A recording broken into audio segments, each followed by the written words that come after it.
certified by WeatherRate as Central Illinois' most accurate for the 5th year running. This is your WCIA 3 Forecast First, sponsored by Napleton's Kia of Urbana. As we now go into the 6 o'clock hour, we're still noticing a large area underneath rain showers, some of which are becoming a little bit more heavier now, especially in our southwestern corner of the viewing area. So we'll be noticing most of our rain occurring tonight, going into early tomorrow morning, as temperatures right now are generally right around 50 or a few degrees above or below it. Wind speeds not too bad. They're noticeable coming in out of the east, but they're not that strong. They will be, though, for our day tomorrow, as we are expecting gusts approaching 35 miles per hour. So rain showers will be coming heavier as we go through the nighttime hours tonight, but chilly. We drop down to 43. WCIA 3, your local news leader, starts right now. Now on WCIA 3 From fired News. to retired. Why the previous police chief of Decatur's status has changed. Coming up. Some of the homes that normally don't have lakefront property will have lakefront property. Central Illinois is once again bracing for rain and flooding, while some are used to the drill.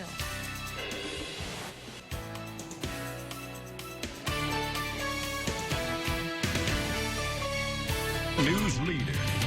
This is WCIA 3 News at 6 in high definition. A body of water that has consumed homes, properties, businesses, cars. Heavy rain over the weekend caused flooding in many areas of central Illinois. Some places saw more than 7 inches. Good evening. I'm Aaron Bennett. And I'm Jennifer Roscoe. Water levels have gone down a bit over the past few days, but now more rain is coming, and emergency management agencies are planning how to deal with it. We have team coverage for you tonight. WCIA 3's Jennifer Jensen live in our newsroom, and meteorologist Jack Gerfin live in our weather center. First, we go to Jennifer. So how are people preparing for if it floods again? Well, Jennifer, Villa Grove is one of the areas with major flooding in the past, and Douglas County EMA is working to make sure that when it happens again, they'll be ready for it. You get kind of used to living here a while to know how much rain you can get in 24 hours before there's going to be a problem. People may be used to the rain, but when areas like Villa Grove flood, it becomes a bigger issue than just bringing out your umbrellas. We've had people trapped in their homes, having to be boat rescued out while that gas leak's occurring. I myself have been trapped in this home 3 different times. Tracy Belshie has lived in the city for several years, and her neighborhood has seen the damage floods can cause. Flooding has been a problem in the past. Last December, this Villa Grove neighborhood was completely flooded, and if you look at this house right here, you can see the foundation is completely ruined. Neighbors say that the water rose to about 3 feet. The Douglas County Emergency Manager says they have a plan when it happens again. The street department, the police department, the fire department. The fire department has already got a plan in place for disbursement of fire apparatus in a flood if it floods, and they have a hard time getting around town. Boats are ready to go, and the police departments are ready to block off streets if the water takes over. But if it becomes too much for the city to handle, the county will step in. I make a request, we get additional manpower and boats. The same way with barricades. We start running low on barricades. I send a request in through IEMA. They work through Department of Transportation to get us whatever we need there. Victor says the county will help people if they get flooded out of their homes. Red Cross knows that if something goes south, we will possibly be calling them to open shelters. Only time will tell how much rain they'll get, but Victor says they're ready. Heavy rains are expected in the next couple days. The Douglas County EMA is reminding people of the wake ordinance. If you drive in flooded streets, you could get fined. So stay safe and keep an eye on the weather in your area. Live in the newsroom, Jennifer Jensen, WCIA 3, your local news leader. Some very good advice. All right, thank you, Jennifer. Now, Vermilion County is another area that floods often, but the EMA says they are not concerned about the water levels right now. They only expect to be in the minor flood stage throughout the week. Of course, there is a flash flood watch for all of East Central Illinois. That runs through tomorrow night, and with several inches of rain expected, low-lying areas could be seeing a lot more water. Jack Gerfin continues our team coverage and joins us now. So, Jack, what are we looking at precipitation-wise the next 24 hours? Well, Aaron, we are expecting there to be most of the rain falling tonight into the early morning hours tomorrow morning. So the rain chances that we're expecting that could add up to around 2.5 inches, if not even more, will be falling during this time.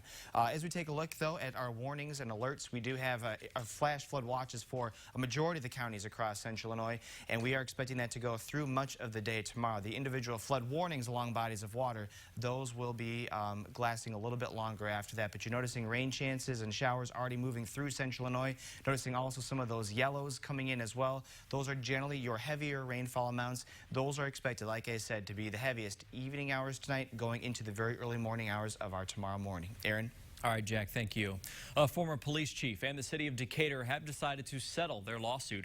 Brad Sweeney was fired last year. The city says it was a personnel matter. Sweeney filed a wrongful termination lawsuit. He says his firing was retaliation from the city manager. This is a WCIA 3 update. WCIA 3's Caitlin Connolly is live in Decatur today. Caitlin, what is the city saying about this? Aaron, the city announced in a press conference earlier that they have come to an agreement, an employee settlement agreement with Brad Sweeney at his request. Now, this means his status is moving from fired to retired. He's accumulating $60,000 of unused paid sick day, but this does come at a cost. Mr. Sweeney will forfeit $30,000 of those dollars to the city of Decatur as a contribution to the city for the city's legal costs that it has incurred. Now, his last day of employment will be recorded as February 4th, 2016. The agreement says that Sweeney just wanted to settle his dispute with the city. Live in Decatur, Caitlin Conley, WCIA 3, your local news leader. All right, Caitlin, thank you so much for that. Well, the Macon County Sheriff's Office will be getting back 4 vital positions very soon. They are set to hire several deputies. It's because of a sales tax hike that will raise about $2 million. That money allows the department to move officers back to positions like the narcotic and school resource divisions. By being proactive in law enforcement, it is a crime deterrent. And when you have a crime deterrent, you start seeing, of course, crime rates going down. You start seeing violent crimes going down. Those types of things are very important to us, the public. The sales tax increases by a quarter on every $100 spent. That hike will start in July. Danville leaders are making sure kids are home an hour earlier. This is a follow-up from your news leader. It's all in an effort to curb violence. Last night, the council approved that teens would be home by 9 during the week and 10 on the weekends. They changed the curfew last summer as well. People said it helped, and it will keep more teenagers off the streets late at night.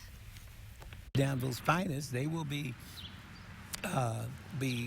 alert and out and paying special attention, particularly when school is out, which is just a few weeks from now. The curfew will be good for the kids because like at night, I mean, when you get like 9 o'clock, it be pitch black out here. The curfew goes into effect May 19th and will last through September. Police will enforce it and fines will be given out. And checking today's Instant Connection poll, we are asking, so do you think curfews work when it comes to deterring crime? Easy to participate. Just go to our Facebook page right now. Click on the link. I'm going to check back with your answers throughout the hour. Well, the Muhammad Aquifer supplies more than 1 million gallons of water every day to more than 14 counties in Illinois. Some are looking to protect it. Also tonight. I think the biggest challenge we have is to not make a mistake. Off the road and back in the office, Brad Underwood and his staff are getting set for their next move. Why filling 3 scholarships could take some time. Another cooler than normal temperature, especially by a long shot. We should be around 70, only topped out today at 59, so definitely a cool one in the books for us. Coming up, though, we are talking about the rain, as well as an improving forecast next.